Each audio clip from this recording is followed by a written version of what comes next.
सभी दोस्तों को वंदे मातरम। आज हम 81 से लेकर 90 तक जो है सॉल्यूशन पेश करूँगा और वर्ष 2024 में के फरवरी माह में जो एग्ज़ाम हुआ है मैट्रिक का। क्वेश्चन सेट जी, समांतर श्रेणी -3 -हाफ 2 का 11वां पद क्या होगा? तो आप जानते हैं Tn बराबर क्या होता है? Tn बराबर a plus n-1 into D होता है। तो यहाँ पर a का मान दिया है -3 और 11 और n-1 और d का मान यहाँ से निकाल लेंगे।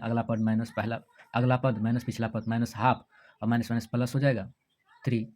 तो माइनस हाफ में प्लस 3 तो घटा देंगे तो कितना निकलेगा? 5/2 निकलेगा d। और n बराबर बोल रहा है 11वां पद। n का मतलब हो गया 11वां, 11 -1। अब यहाँ पर देखिए a का मान हो गया -3 प्लस d का मान हो गया 5/2 और n का मान हो गया 11। 11 में से 1 गया तो कितना बचा? 10। तो -3 प्लस 10 गुना 5/2 तो 2 पंचे 10 तो -3 प्लस 5 25, 25 में से -3 गया तो 22 आया आंसर। तो 81 का आंसर कितना हो गया? 22। अब आइए 82 नंबर पर। समांतर श्रेणी 41, 38, 35 डैश डैश डैश 8 में से पदों की संख्या कितनी होगी? पदों की संख्या का मतलब हो गया n ज्ञात करने के लिए। क्या कह रहा है? n क्या होगा ये निकालना है। तो देखिए यहाँ गिवन Tn मतलब कि गिवन Tn लास्ट टर्म क्या है? 8 है और a बराबर कितना है? 41 है। d बराबर जानते हैं ना, अगला पद माइनस पिछला पद। तो यहाँ पर हो गया b a।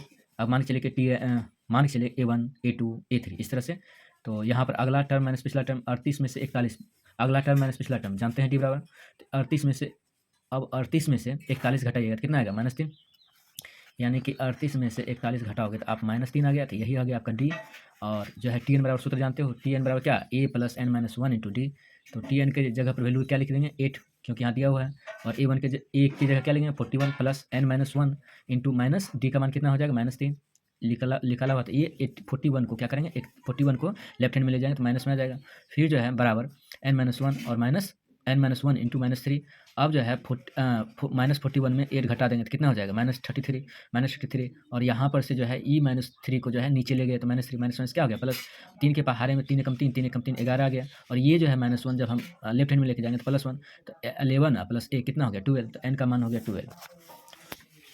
आइए तब आगे देखें।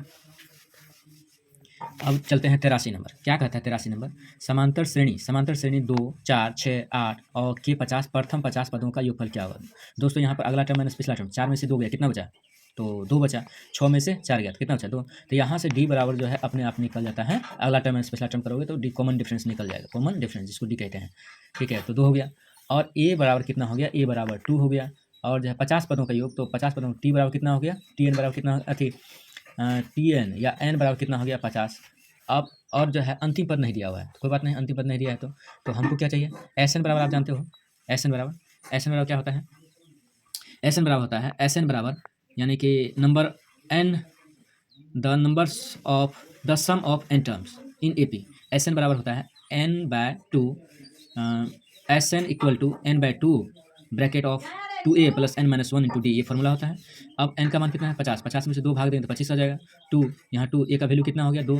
तो 2 दूनी गुना 2 प्लस n-1 50 में से 1 घटा कितना होगा? 49 और d का मान कितना हो गया? 2। तो इसको बैठा दीजिएगा तो 2 दूनी 4 हो जाएगा और 49 दूनी 58 हो जाएगा। 58 प्लस 4 102। अब 102 को 25 से गुना कीजिएगा तो आपका 2550 है। 25 दूनी कितना हो गया? 50 और 25 से कम 50, 2550 तो हो गया 83 नंबर। आइए दोस्तों अब 84 नंबर पर देखते हैं।